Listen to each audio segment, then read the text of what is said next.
Assalamualaikum warahmatullahi wabarakatuh. Bismillahirrahmanirrahim. Alhamdulillahi wa kafa. Wassalatan wassalaman ala ibadihil ladzina astafa wa ba'du. Insyaallah pada pertemuan kali ini kita akan memulai membahas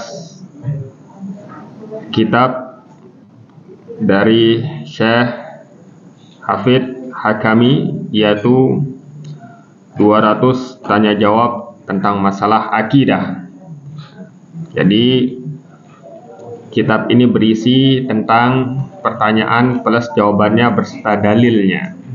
Akan tetapi saya tidak akan membaca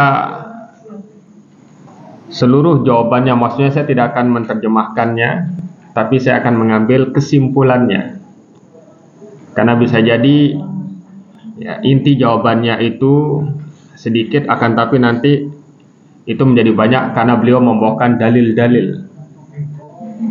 Jadi mungkin saya akan membaca pertanyaannya, kemudian ringkasan dari jawabannya, terus mengambil satu atau dua dalil yang sesuai dengan jawaban tersebut.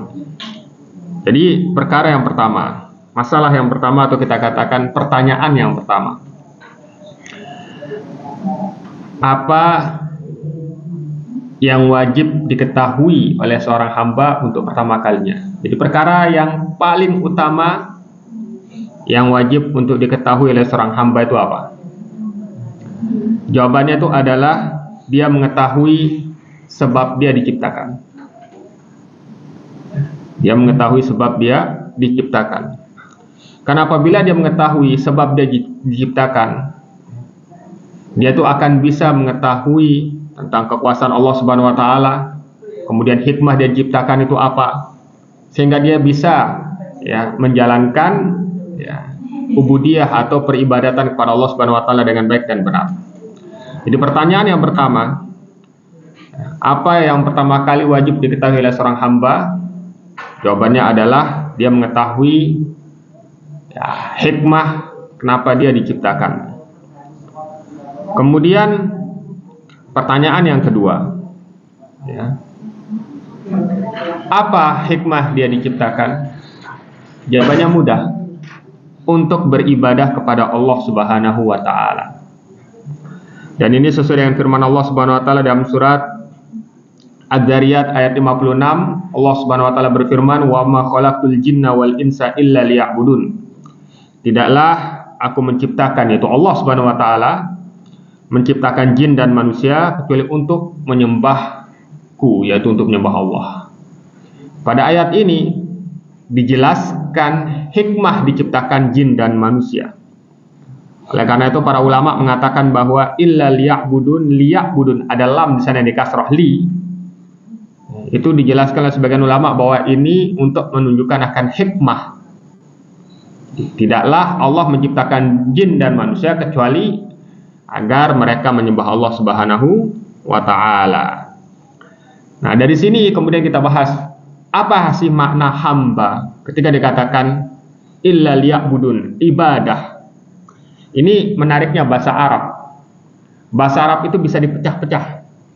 Setiap dipecah, setiap berubah bentuknya, maka maknanya juga berubah. Kalau kita lihat, ibadah itu asal katanya ada ain, ada ba, ada dal. Ibadah. Maka dari sini kita bisa mengambil apa sih arti kata abdu. Abdu itu kalau diterjemahkan itu biasanya artinya apa? Hamba. Ketika dikatakan Abdullah artinya apa? Hamba Allah. Ketika dikatakan ibadullah itu artinya hamba-hamba Allah. Karena Abdullah itu abdu itu bentuk tunggal, kalau ibad bentuk jamak. Abdullah hamba Allah, ibadullah hamba-hamba Allah. Maka di sini kita bahas kenapa kok seseorang itu dikatakan Abdullah, hamba Allah. Karena tujuan hamba itu untuk ibadah. Tujuannya diciptakan makhluk ini untuk ibadah. Oleh karena itu dijelaskan oleh Syekh pada kitabnya di sini, hamba itu memiliki dua makna. Hamba Allah itu memiliki dua makna. Makna yang umum dan makna yang khusus. Kalau makna yang umum itu adalah seluruh makhluk dikatakan hamba Allah. Masuk di dalamnya orang mukmin, masuk di dalamnya orang kafir.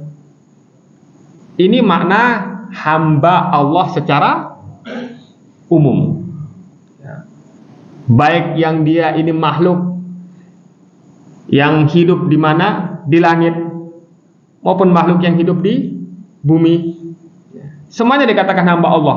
Baik dia ini rajin ibadah, baik tidak pernah beribadah, baik dia kafir, baik dia mukmin, semuanya dikatakan hamba Allah. Inilah arti hamba Allah secara umum. Tapi kalau yang dimaksudkan dengan hamba Allah secara khusus, itu maksudnya hanya orang-orang yang beriman. Oleh karena itu kalau ada pertanyaan apa maksud daripada hamba Allah, kita katakan secara umum atau secara khusus. Secara umum berarti seluruh makhluk, karena seluruh makhluk diciptakan oleh Allah Subhanahu wa ta'ala. Kalau secara khusus artinya itu khusus bagi orang-orang yang beriman. Kemudian pertanyaan yang keempat, itu sekarang membahas tentang makna ibadah. Apa sih makna ibadah? Jadi para ulama itu memberikan pengertian ibadah dengan pengertian yang bermacam-macam. Akan tetapi kalau kita lihat inti pengertian tersebut itu berkumpul pada apa? Pada satu masalah. Dan Syekh Hafidz Hakami ini mengambil pengertian ibadah dari yang dijelaskan oleh Ibnu Taimiyah rahimahullah ta'ala. Beliau mengatakan al-ibadatu hiya ismun jami'un. Ibadah itu adalah nama yang menyeluruh. Ketika dikatakan nama yang menyeluruh berarti seluruh nama. Likulli ma yuhibbuhullahu wa yardahu. Untuk segala sesuatu yang Allah cintai dan Allah ridhai. Jadi segala sesuatu yang Allah cintai dan segala sesuatu yang Allah ridhai, maka itu dikatakan ibadah. Minal aqwalidh dhahirah wal batinah wal bara'ah mimma yunafi dzalika wa yudaduhu. Ya. Baik berupa perkataan, ya. Kalau di sini dikatakan aqwal dhahirah. Ya, kalau Ibnu Taimiyah mendapatkan minal aqwal wal a'mal adh-dhahirah wal batinah.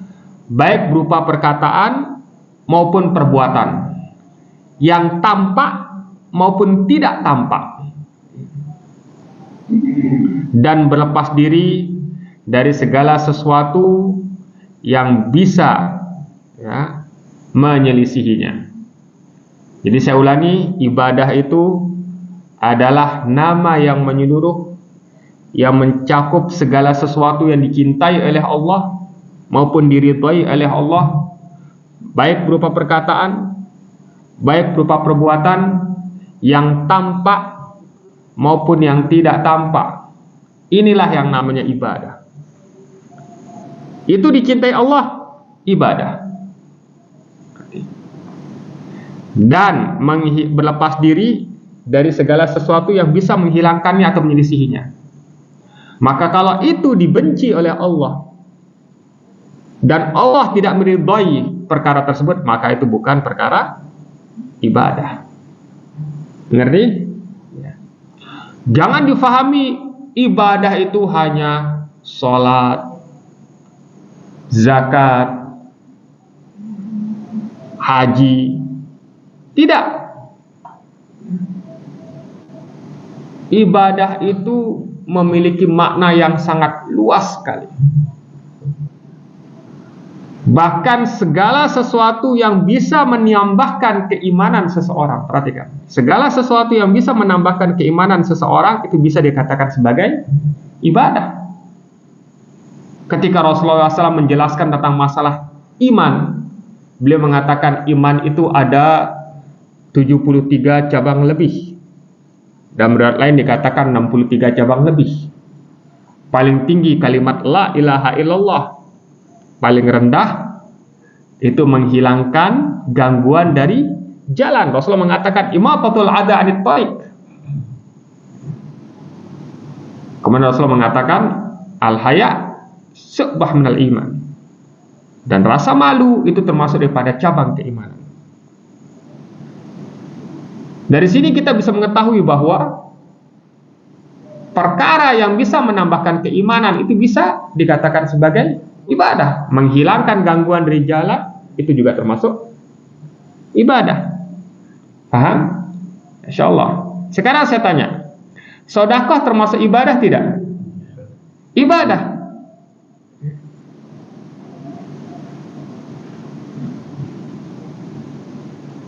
Rasulullah pernah mengatakan ittaqun nar walau bisyikit tamr. Jagalah diri kalian dari api neraka walaupun hanya dengan setengah biji kurma. Bayangkan walaupun setengah. Maksudnya adalah kalau dia mampu bersedekah dengan itu, silahkan. Jaga dirinya dari api neraka dengan sedekah tersebut walaupun hanya dengan setengah kurma. Bahkan Rasulullah SAW mengatakan dalam hadis yang lain, kalau bertemu dengan saudaranya dengan wajah yang tersenyum, itu termasuk daripada sedekah. Sedekah ibadah tidak? Ibadah. Senyum sama orang ibadah. Bahkan Rasulullah SAW pernah mengatakan antakuffa nafsak anisyar fahuwa sedekatun lak. Engkau menjaga dirimu dari perbuatan jelek termasuk daripada sedekah. Sedekah ibadah tidak? Sedekah ibadah. Jadi kalau dia menjaga dirinya dari perbuatan jelek, menjauhi dirinya dari perbuatan maksiat, termasuk sedekah terhadap dirinya, maka ini juga dikatakan sebagai ibadah. Jadi jangan kita kecilkan makna ibadah itu hanya pada sholat, zakat, puasa, haji dan yang lainnya. Ibadah memiliki makna yang sangat luas sekali. Bahkan sebagian ulama menjelaskan bahwa perkara yang mubah itu bisa menjadi ibadah kalau dia niatkan untuk ibadah. Misalnya ada seorang makan. Ketika dia makan, dia niatkan makan tersebut untuk menguatkan dia beribadah. Dapat pahala enggak? Dapat pahala. Bahkan Rasulullah SAW dalam hadis lain mengatakan bahwa kalau dia ini melampiaskan syahwatnya terhadap istrinya itu termasuk ibadah, sedekah kata Rasulullah. Sahabat kaget, dia melampiaskan syahwatnya sama istri dapat pahala. Rasulullah balik, bagaimana kalau dia lampiaskan syahwat tersebut pada sesuatu yang haram? Bukankah dia ini mendapatkan dosa? Iya, dapat dosa. Kalau gitu, apabila dia lampiaskan pada istrinya, pada wanita yang halal bagi dirinya, maka dia mendapatkan pahala dengan ini. Jadi ibadah itu memiliki makna yang luas. Dan belum tahu memaafkan orang lain termasuk ibadah. Dalam beberapa kajian saya sering sebutkan, kalau dia misalnya tidak bisa memiliki amalan-amalan yang banyak, minimal hatinya itu bersih, tidak dengki terhadap orang. Ada salah seorang sahabat itu yang dia ini melihat salah seorang sahabat berkumpul. Rasulullah datang, akan lewat di hadapan kalian, itu seorang penghuni surga. Lewat seorang sahabat. Sahabat yang tidak dikenal. Kaget, penghuni surga kata Rasulullah. Hari berikutnya Rasul mengatakan perkataan yang sama, orang yang sama lewat. Hari ketiga Rasulullah mengatakan perkataan yang sama, orang yang sama lewat. Salah seorang sahabat ini kaget ya. Penasaran, apa sih ibadahnya? Apa sih amalannya? Nginap di rumahnya. Tidak ada amalan yang khusus. Sampai dia kaget. Kenapa kalau Rasulullah SAW itu mengatakan dia masuk surga? Ketika dia mau pulang, dia ceritakan kisahnya. Apa kata sahabat ini? Perasaan saya nggak ada ibadah yang lebih kayaknya. Biasa aja ibadahnya. Tapi dia mengatakan bahwa sebelum saya tidur, saya memaafkan setiap orang yang menzalimi saya. Apa kata sahabat tersebut? Ini yang menyebabkan kamu masuk surga. Bayangkan, memaafkan orang lain, termasuk ibadah, bahkan bisa menyebabkan dia ini menjadi ahlu surga. Insyaallah. Ya. Minimal husnudzon sama saudaranya semuslim, jangan suudzon ya. Bersihkan hatinya.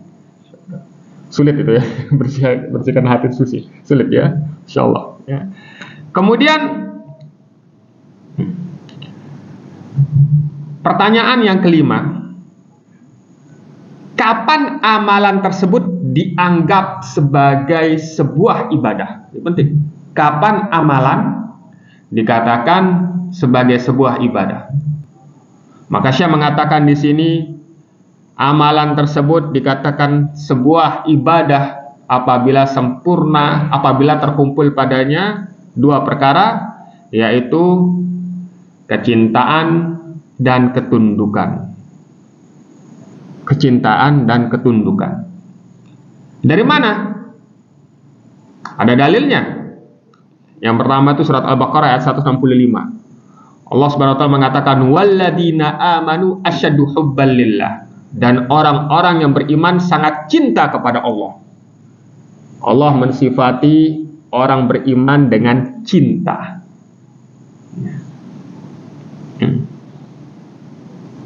Kemudian pada surat Al-Mu'minun ayat yang ke-57 Allah mengatakan, innal ladzina hum min khasyati rabbihim musyfiqun. Ketika mensifatkan tentang orang-orang beriman, Allah mengatakan mereka ini khasyah, takut. Dan takut ini muncul karena ketundukan. Jadi amalan itu dikatakan sebuah ibadah apabila terkumpul di dalamnya dua perkara, yaitu kecintaan yang sempurna dan ketundukan yang sempurna. Perhatikan, ketika dikatakan kecintaan yang sempurna dan ketundukan yang sempurna, ini ya untuk membedakan tingkatan-tingkatan daripada perbuatan tersebut. Ada dua orang yang melakukan perbuatan yang sama, akan tetapi tingkat kecintaan dan ketundukannya itu berbeda, maka pahalanya juga berbeda. Semakin sempurna kecintaannya dan ketundukannya, maka amalannya juga makin sempurna. Apabila itu berkurang, ya, maka kita katakan pahala dari amalan tersebut juga akan berkurang sesuai dengan kadar kecintaannya dan ketundukannya. Paham? Ya.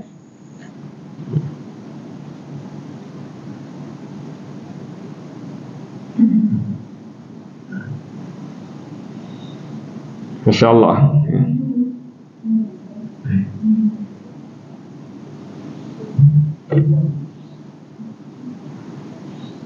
Kemudian pertanyaan yang keenam.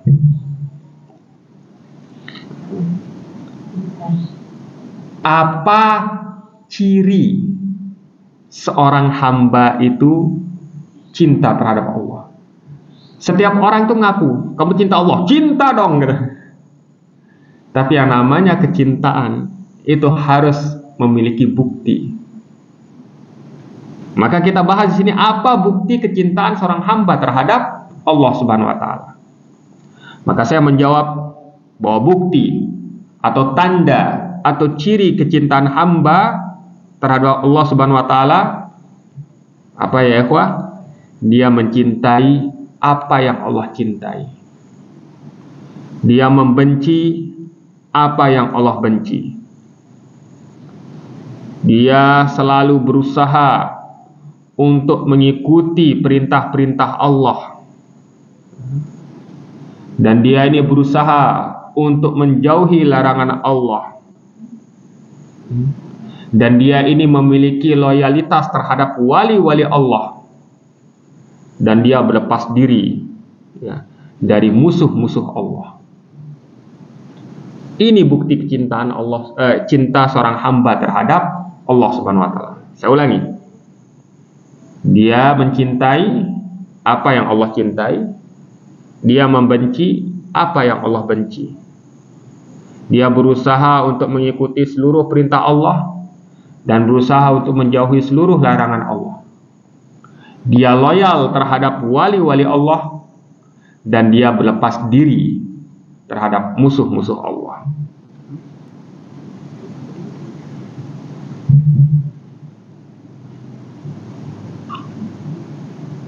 Dan ini ya, harus kita pahami ya. Oleh karena itu kalau kita lihat bagaimana ada orang yang mengaku muslim akan tetapi masih membela musuh-musuh Allah ya, dan dia mengatakan saya cinta kepada Allah, maka kecintaannya ini harus dipertanyakan.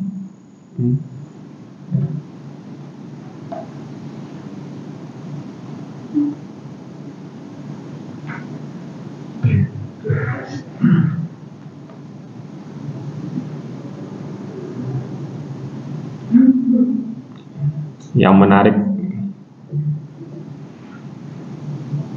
kemarin ada hashtag We Stand with Palestine ya.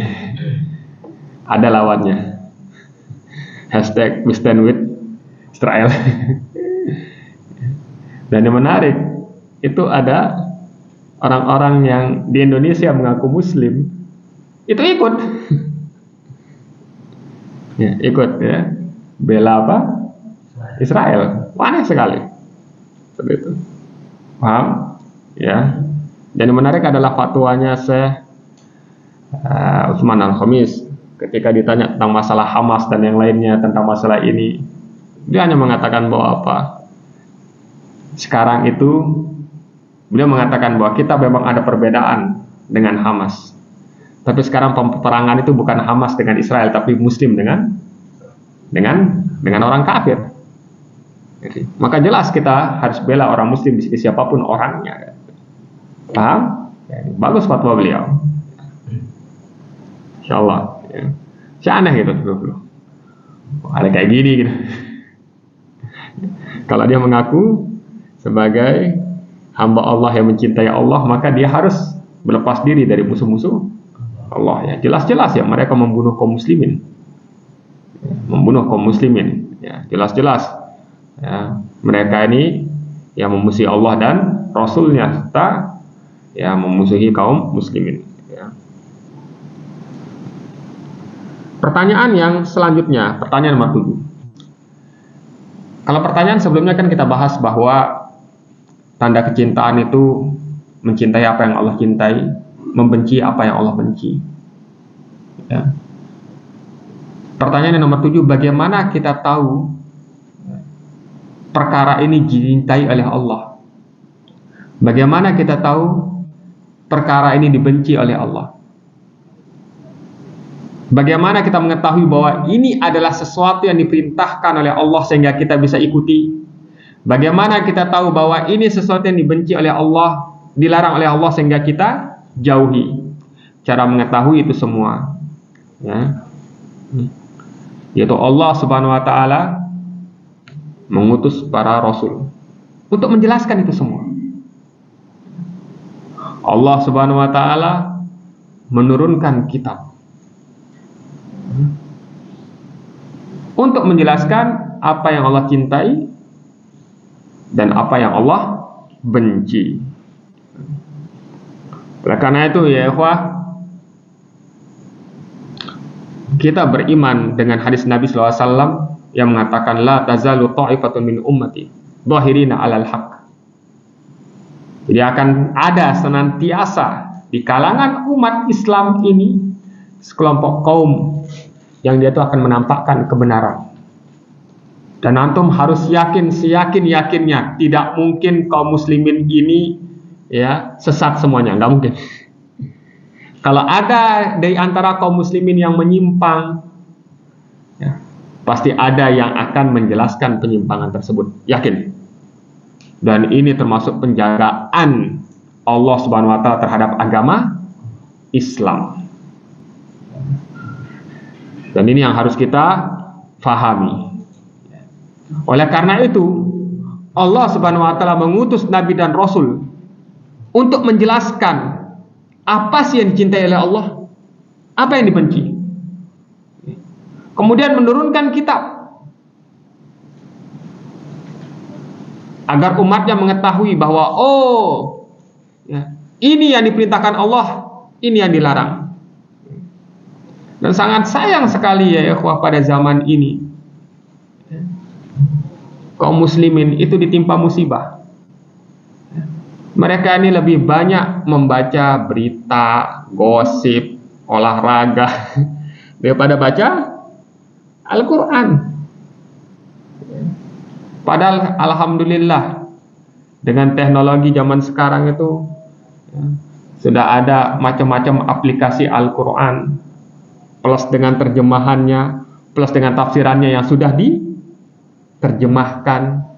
Minimal bagi kaum muslimin yang tidak bisa berbahasa Arab, itu bisa mengetahui. Kalau tidak paham, silahkan tanya terhadap orang yang berilmu yang dia percayai tentang perkara-perkara yang tidak dia pahami ketika dia membaca Al-Quran. Kemudian Allah Subhanahu wa taala menjelaskan perkara ini dalam surat An-Nisa ayat 165. Allah berfirman, rusulan. Perhatikan, Allah mengatakan rusulan, rusul dalam bentuk jamak. Berarti banyak rasul yang diutus. Rusulan, para rasul. Mubasyirina wa mundirin, yang mereka ini memberikan kabar gembira dan mereka ini memberikan peringatan.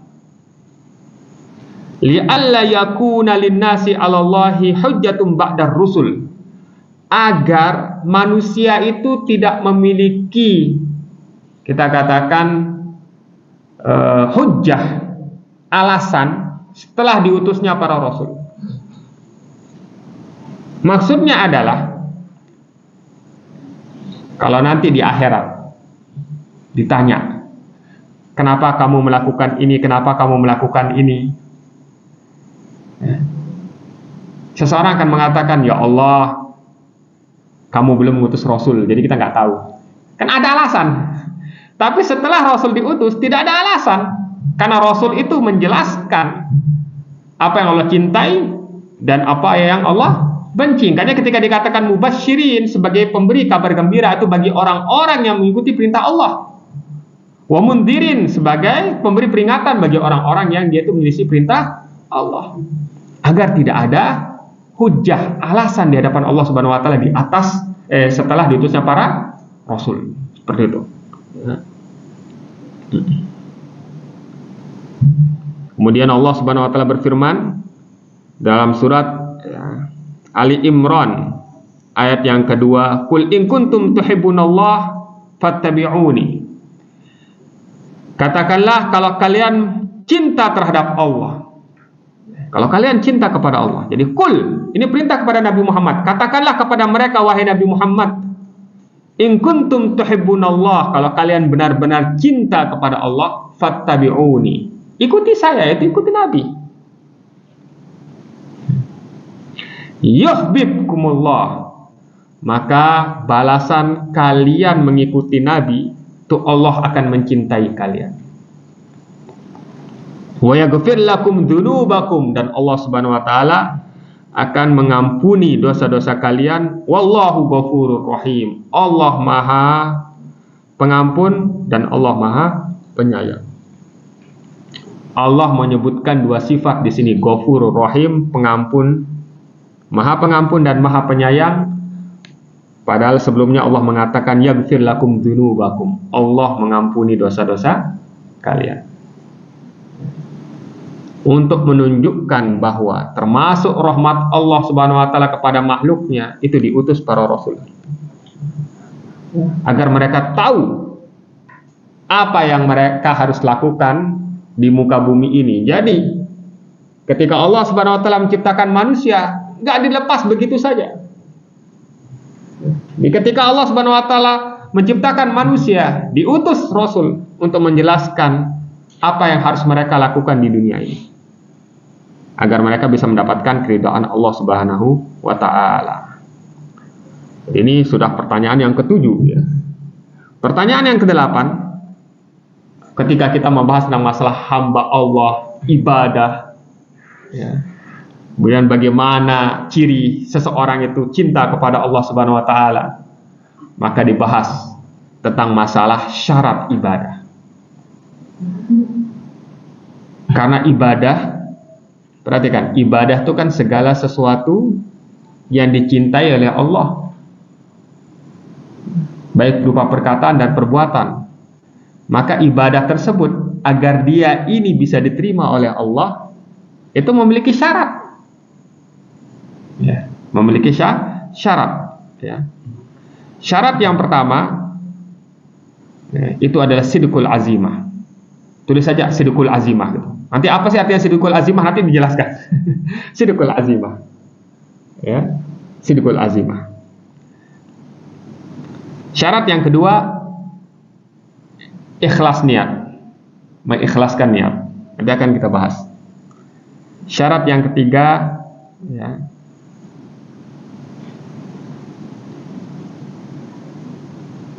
sesuai dengan yang disyariatkan, ya, oleh Allah Subhanahu wa taala. Sesuai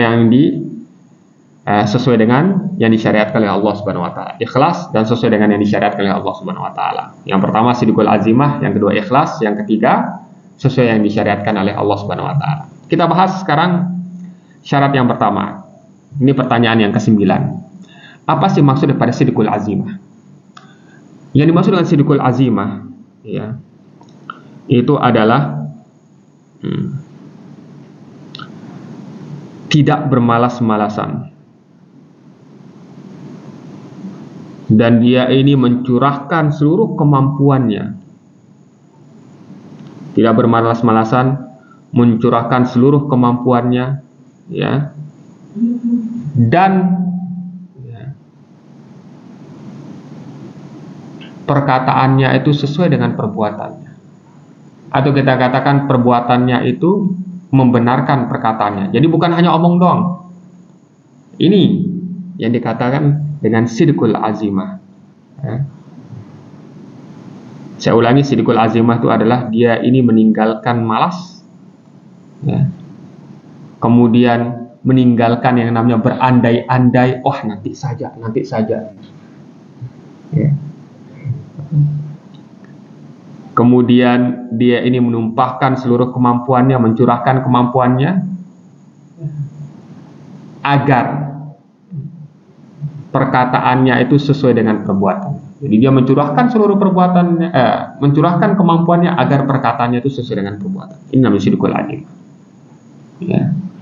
Ketika dia mengatakan bahwa ketika dia ditanya, engkau cinta kepada Allah? Dia jawab, iya, saya cinta kepada Allah. Maka dia harus mencurahkan seluruh kemampuannya agar perkataan ini sesuai dengan perbuatannya. Bagaimana dia melakukan segala sesuatu yang dicintai oleh Allah Subhanahu wa taala. Oleh karena itu Allah Subhanahu wa taala berfirman dalam surat Shaf, ya, surat Shaf ayat yang kedua dan ketiga, Allah mengatakan, ya ayyuhalladzina amanu lima taquluna ma la taf'alun. Wahai orang-orang beriman, maka apa engkau mengatakan sesuatu yang tidak engkau lakukan? Kabura maqtan indallahi an taqulu ma la taf'alun. Sangat besar permukaan di sisi Allah Subhanahu wa taala engkau mengatakan apa yang tidak engkau lakukan. Dia mengatakan dia cinta kepada Allah Subhanahu wa taala, tapi dia tidak melakukan sebab-sebab yang bisa mendatangkan kecintaan Allah Subhanahu wa taala. Dan ini yang dimaksud dengan sidqul azimah. Yang pertanyaan yang ke-10 itu apa makna ikhlas niat? Perhatikan, yang dimaksud dengan mengikhlaskan niat kepada Allah itu adalah seorang hamba itu memaksudkan dengan perkataan maupun perbuatannya itu hanya untuk mencari keridhaan Allah. Seorang hamba memaksudkan dengan perkataannya, dengan perbuatannya, itu ridha Allah Subhanahu wa ta'ala.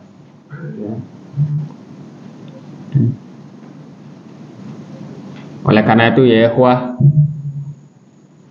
saya kasih tahu antum, mencari keridhaan Allah itu lebih mudah daripada mencari keridhaan manusia. Karena manusia itu bermacam-macam. Allah yang esa, Allah yang satu, ya. Untuk mendapatkan keridhaan yang maha esa, yang tunggal, itu mudah. Sudah dijelaskan oleh Allah Subhanahu wa ta'ala dalam Al-Quran.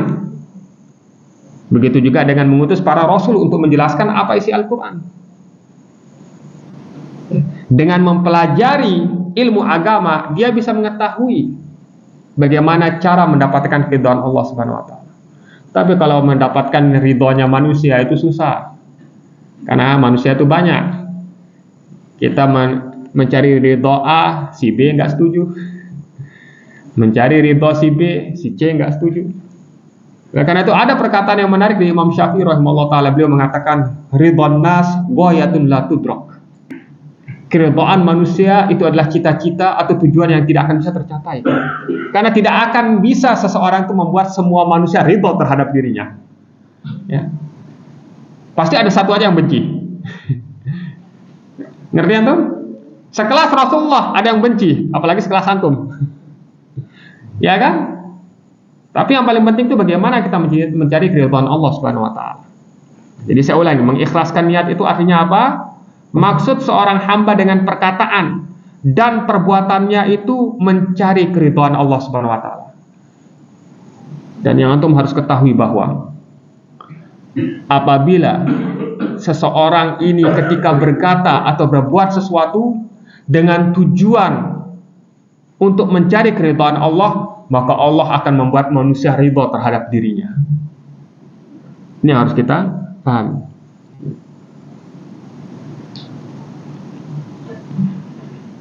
Masya Allah.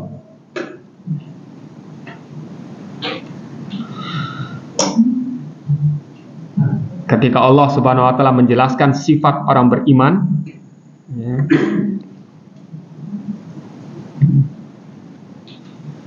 dalam surat Al-Insan ayat yang ke-9, Allah menjelaskan tentang sifat orang beriman. Mereka mengatakan apa?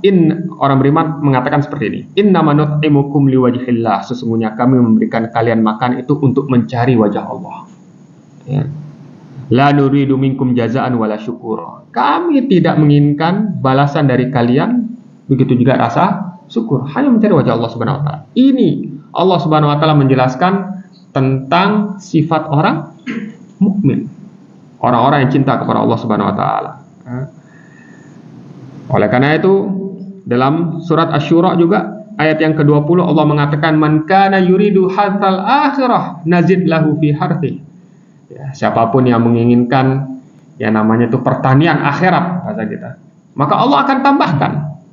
Wa man kana yuridu harthad dunya. Siapa yang menginginkan yang namanya pertanian dunia, ya, nu'tihi minha. Kami akan berikan.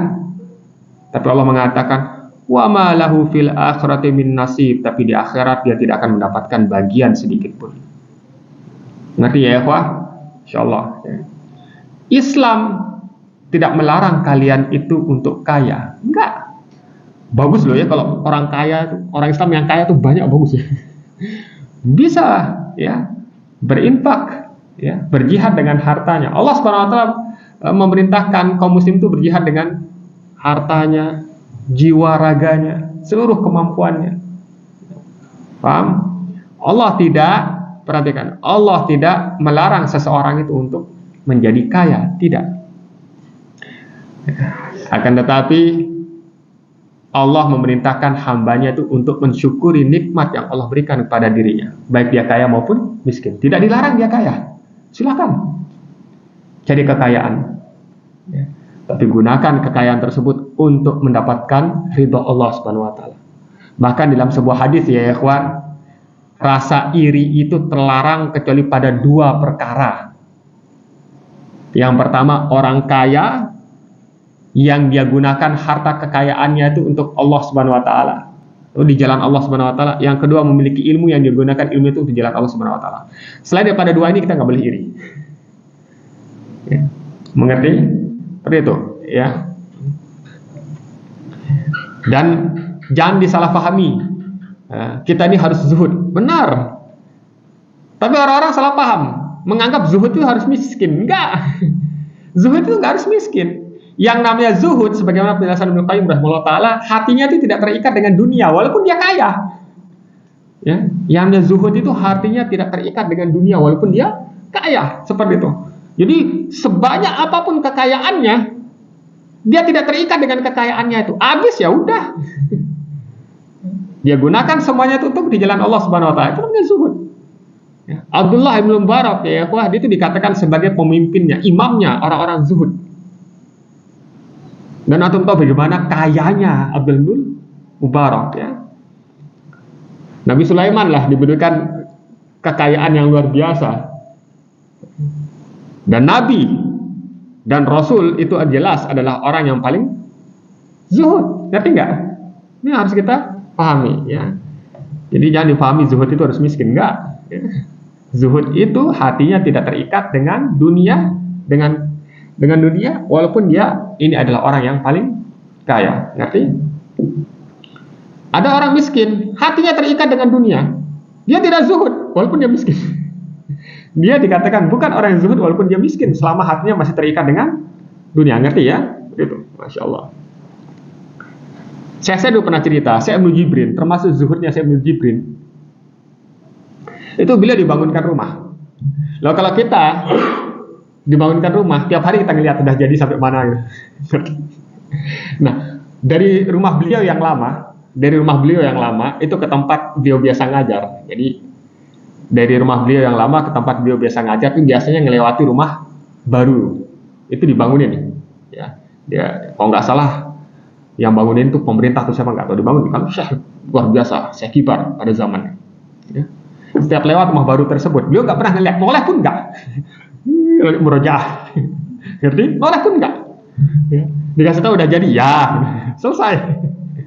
Ngerti? Seperti itu. Paham ya? Kemudian Syekh Ibnu Utsaimin dulu pernah pengen dibangunkan rumah. Apa kata Syekh Ibnu Utsaimin? Saya sudah punya rumah. Di mana? Dia tunjuk pada satu daerah. Masa? Iya gitu. Kemudian berikutnya mengatakan, "Lah, Syekh, apa benar antum punya rumah di daerah tersebut?" Enggak, di sana kan ada kuburan. Rumah kita kan di kuburan gitu. Maksudnya kita pasti akan mati katanya. Karena rumah kita di dunia ini enggak akan kita bawa mati, itu kata beliau. Subhanallah, ya. Zuhud ya, Evan. Insyaallah. Ya.